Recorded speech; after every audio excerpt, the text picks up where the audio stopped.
Hey, Kyle here with winthehouseyoulove.com. In this video, I'm going to help you understand why closing costs can be so expensive. Who's charging all this money? What are they charging the money for? And then what can you do to actually lower some of these closing costs so you're in a better position to feel like you actually understand what's happening with closing costs instead of feeling like you see this number and you're unsure of it and you're not sure what's right and you're trying to figure out, okay, should I actually be paying this, or what is normal in buying a home? So first, when we talk about closing costs, this word can be used interchangeably with different things, and so I just want to clear up what this means. So there's actually several things that kind of go into closing costs, and the best way to understand this is it's actually going to be your down payment plus closing costs minus adjustments equals cash to close. And don't worry, I'll explain all these separate pieces.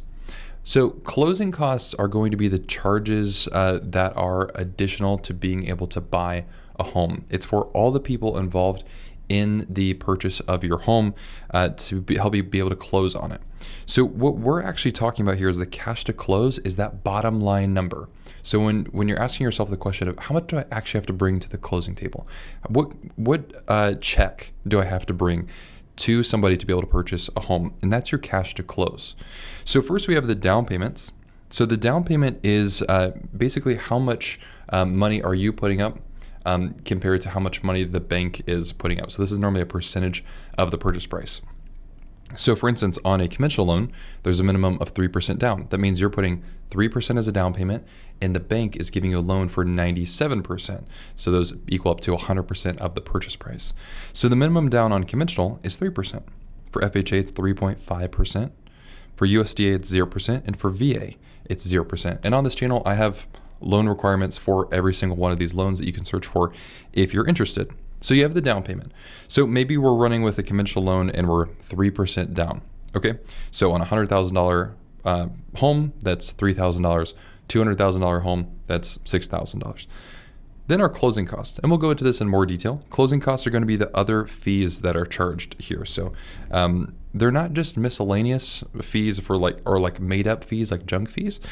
All these fees actually have a purpose, and I'll show you that here on the next slide. Then you have your adjustments. So things like earnest money deposit. If you put money down on a contract, that would be subtracted because you already paid for it up front. And so earnest money is just basically kind of like a good faith offer to the seller saying, hey, we really want to buy this home and we're willing to put, let's say, $2,000 at stake. So if we back out of the deal, that $2,000 is in jeopardy. There, in different states handled that differently. Then you also have seller credits, which we'll talk about. That's when the seller actually gives you a portion of money to go towards your closing costs. You have lender credits, where the lender kind of can do the same. They can give you a credit to lower your closing costs. And then tax proration. Every county handles this differently, but basically this is how much tax is being given to you as a credit at closing. And so this all equals our cash to close. So when we talk about cash to close, this is just what does the final check do at the closing table when you sign, when you get the keys, most of the time, what check is being due here. Okay, so what's frustrating about closing costs is I think sometimes they can seem like, oh, it's the lender is going to charge me a bunch of random fees and that's what closing costs are. And that's not the case at all. When you buy a home, there are a lot of people involved, right? We can see right here. So this is you in the center, you purchasing a home, and these red arrows are showing the money that's actually going to all of these individual either companies or people here that are getting paid by you purchasing a home. It's not just you and the seller and your agent. There are a lot of people involved in this. So for instance, you have your insurance agent. All right, they're going to give you a homeowner's insurance policy. They're getting paid through that as well. That's part of closing costs. Your lender is helping you secure a loan. That's part of closing costs. You have a title company is doing a title search and insurance on your home to make sure there's no problems with the deed, your actual ownership of the home. That's part of closing costs. You probably have a home inspector who's looking at your home and making sure it's up to the quality standards that you're looking for. That's part of closing costs. You have an appraiser who's judging the value of your home. That is part of closing costs. The county is going to charge to record the deed and the mortgage. That's part of closing costs. You may have an attorney who's going to review your contract and make sure everything is legal and in your best interest. That's part of closing costs. You might have a home warranty. That is part of closing costs. And then you have a little bit different over here. You do have a buyer's agent and a seller's agent, and they're getting paid, but they're getting paid by the seller. So the seller will pay for a couple different things here. So we have our seller. The seller normally will pay both the seller's agent and the buyer's agent. That usually comes out of their funds. So the seller does have their own closing costs as well. And then often the seller in contracts can be negotiated to pay the home warranty and possibly some other things like title fees as well, depending on what's common. And all contracts can be negotiated as well. But what you can see here is closing costs are here because there are a lot of people helping you buy a home. Sometimes we forget that there's actually a lot of people involved in just one person buying a home. It's not just you and the seller and your agent. There's a lot of people, and all of these people and companies end up getting paid through closing costs, and that's why they exist here. And they're all needed to be able to help you purchase a home because they all do different things. And then right here, you can see this green arrow. There's one instance where the seller actually will pay you a little bit. You're still going to have closing costs that go to other people, but there's a time when you are also going to get closing costs paid by the seller. Okay, and so what's interesting here is you have both an arrow going towards the seller and coming back to you. So the arrow going towards the seller is you're paying them money for the home, right? Maybe you're purchasing a home for $300,000 and you're paying the seller that amount of money. However, you can negotiate for the seller to pay closing costs as a credit towards you or to you. So in this instance, this is where you can negotiate seller credits. And seller credits are just where you, in the contract, when you make an offer on a home, you ask the seller to pay a percentage of the purchase price towards your closing costs. And it's important to remember the more that you ask for, the less competitive your offer is. Because think to the seller. If the seller has two offers and one person is saying, I don't need help with closing costs, and the other person is saying, I need $5,000 to help with closing costs, well, the seller gets $5,000 less over here. They're less likely to go with that offer. So it's important to keep that in mind. So different loan types allow you to have different limits with closing costs. Okay, so for a conventional loan, here is all of the different seller concession limits on conventional loans. And it's a little bit confusing and complex. So basically, if you have less than 10% down on a conventional loan, you can do up to 3%. 10 to 25% down is 6%. Greater than 25% down, you can do up to 9%. And if it's an investment property, up to 2%. So you don't have to ask for any, but these are the maximums. So on a conventional loan with less than 10% down, you cannot ask for 4% seller concessions. Conventional loans will not allow it. On FHA loans, you can ask for up to 6%. On VA loans, you can ask for up to 4%. And on USDA loans, you can ask for up to 6%. And keep in mind, the more that you ask for, the less competitive your offer does become. But this can be a strategy that you use to help lower some of these closing costs. Okay, so then what ends up happening is you have all of these people that we talked about earlier who are helping you close on a home. They're providing all of these services to help you be able to do this. All of these are going to then be itemized on a document called a loan estimate. And your lender is going to prepare this document that basically is going to give you a map, a general estimate of all of the fees that are happening. Now, at this point, your lender doesn't actually know the bottom line number, which can be frustrating. Like I know it's frustrating, but the reason they don't is because we had all of these people here, right? The lender, day one when you sign your contract, doesn't know what every single one of these people is going to charge for the services that they're going to provide to you. And so what ends up happening during while you're under contract, which is normally 30 to 45 days, those fees are getting finalized. So usually your loan officer is getting invoices from the title company, for instance, from your homeowner's insurance agency. They're finding out what taxes are going to be. They should have a good idea of what it's going to cost to record with the county. So they're trying to finalize these fees.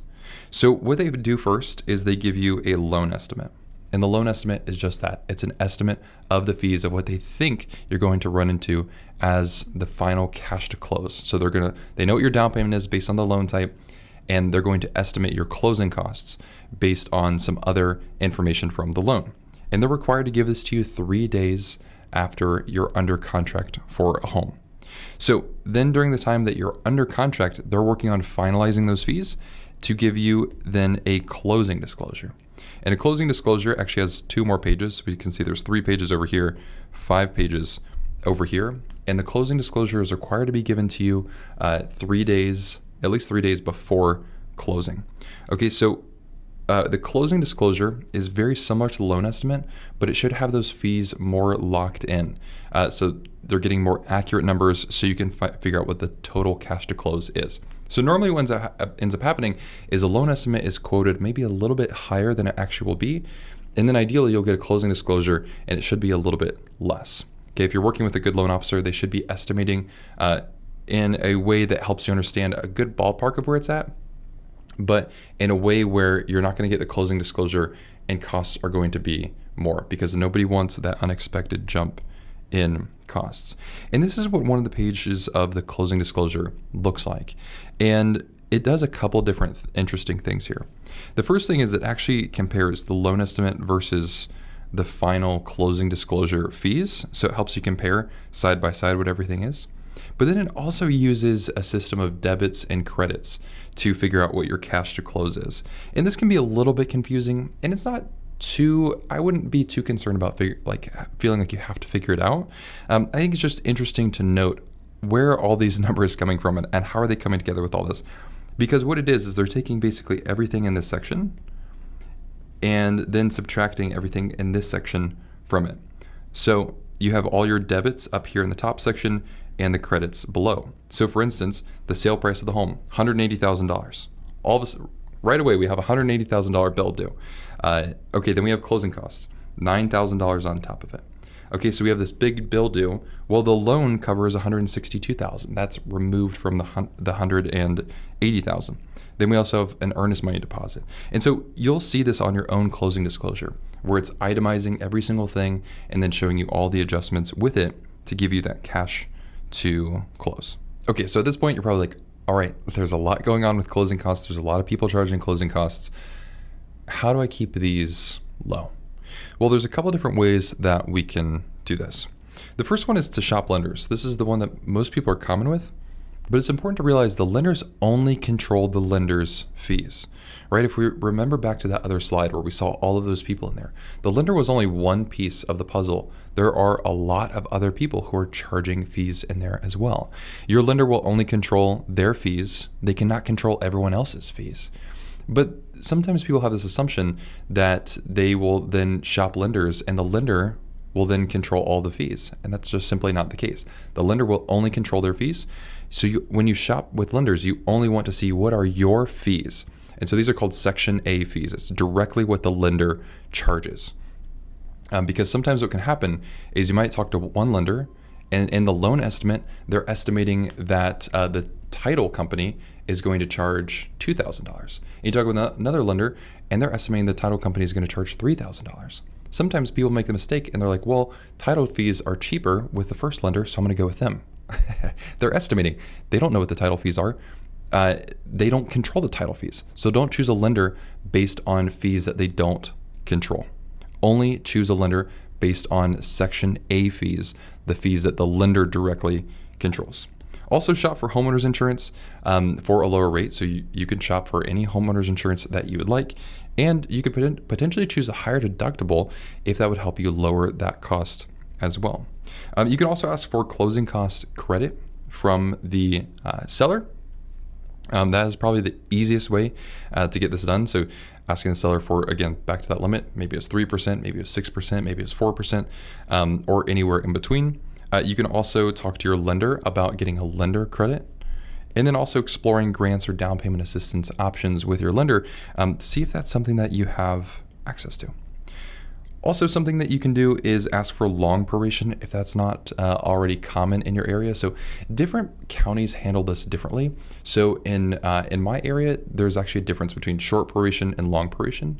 And all proration basically means is since taxes are normally paid semi-annually or annually, there's going to be a time when you move into the home, you're going to get a tax bill for a time that you weren't in the home. And so proration is just when the seller at closing is giving you a credit in advance for that tax bill that's about to be due. And so around here, you can actually do a long proration, which is, I'm not going to go into like the history of it, a little complicated, but basically you can get an extra 6-month tax credit from the seller. And that can be a really great way to add in some closing costs credit if you need it.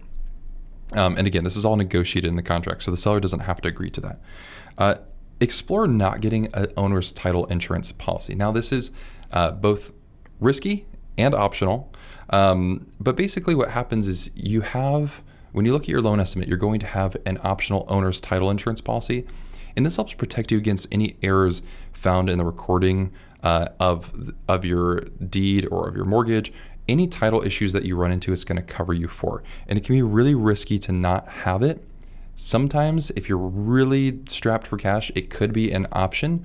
And usually title companies will allow you to then purchase a policy sometimes 60 or 90 days after you close on a home. Definitely talk to your title insurance agent about that, because it is extremely risky to do. And you need to make sure you understand the risks of doing it before you actually choose to waive that fee. Explore lender credit. So what you can ask your lender for is actually a higher interest rate in exchange for a credit towards your closing costs if you need help there. And then also look at closing at the end of the month. It doesn't have to be on the last day, but if you do close at the end of the month, it reduces the amount of prepaid interest that you have to pay in between the time that you close and your first payment is due, to help lower closing costs a little bit. So only probably going to save you a couple $100, but if you really need that, or you're doing a combination of all of these, those can help add up to some pretty good savings for you. So when does all this due? That is one of the big questions that people have. So the cash to close, oops, that's an eraser. The cash to close is due at closing. Okay, so when you look at your loan estimate or your closing disclosure, you're going to get probably multiple versions of those while you're under contract for a home. And that bottom line cash to close is not due until closing. And closing looks different for different lenders and different people. But normally what's standard is you come to a closing table, there's a closer there, maybe your lender or your realtor is there. You bring a check for your cash to close. So this would be a cashier's check or a wire transfer. And that money is due at the closing table. However, there are a couple charges that are required upfront. So something like the appraisal, that's due upfront. If you have a home inspection, usually the inspector is going to require to be paid upfront. And then if you have earnest money, that is due upfront as well. It does get applied as a credit towards your closing costs since you already paid it, but it is due upfront. Everything else, like your down payment and all other closing costs, are only due at the closing table. So, can closing costs be rolled into the loan? The disappointing answer for most people is going to be no. So, for instance, on a conventional loan, no. FHA loan, no. VA loan, no. You cannot roll closing costs into the loan. So if you're purchasing a $300,000 home and your closing costs are $9,000, you can't just say, give me a loan for $309,000. It does not work that way. The only instance when you can do this, actually can wrap closing costs into a loan, is on a USDA loan. If you have a USDA loan and you're purchasing a home for $300,000 and it appraises at $310,000, you actually can wrap up to $10,000 of closing costs into the loan. The only way around this is to wrap closing costs into the purchase price. So the way that you would do this is if you were looking to buy a $300,000 home and you need, let's say, trying to think of let's say $9,000 in closing costs. So you want that as a credit from the seller. That's 3%. So you can then ask the seller for 3% of the purchase price and closing costs, but you're then going to offer $309,000. Okay. And the math is not exact here. I would need a calculator to do 3% of $309,000. Maybe can I do that in my head? Probably not. We'll skip it. So what you would then do is increase the purchase price to be able to get that closing cost credit back. So instead of offering $300,000, we offer $309,000 and ask for $9,000 back in closing cost credit. Now, one important note is refis are different. So if you're purchasing a home, you cannot wrap closing costs into a loan. If you're refinancing, usually on most loans, you can wrap some amount of closing costs into the loan amount. But refis are a completely different story. So what if you can't use all of the seller credit? So let's say the seller gave us $9,000 in closing cost credit, but our closing costs are only $8,000. So we have $1,000 left over. What do we do? Well, one thing we can do is renegotiate. So we can just make our realtor have an addendum to the contract that says we're going to lower seller credits from 9,000 to 8,000, and maybe if you want, lower the purchase price by $1,000. Okay, that's something we can do, is renegotiate, because we don't need all that closing cost credit anymore. The other thing that we could do is we could purchase points.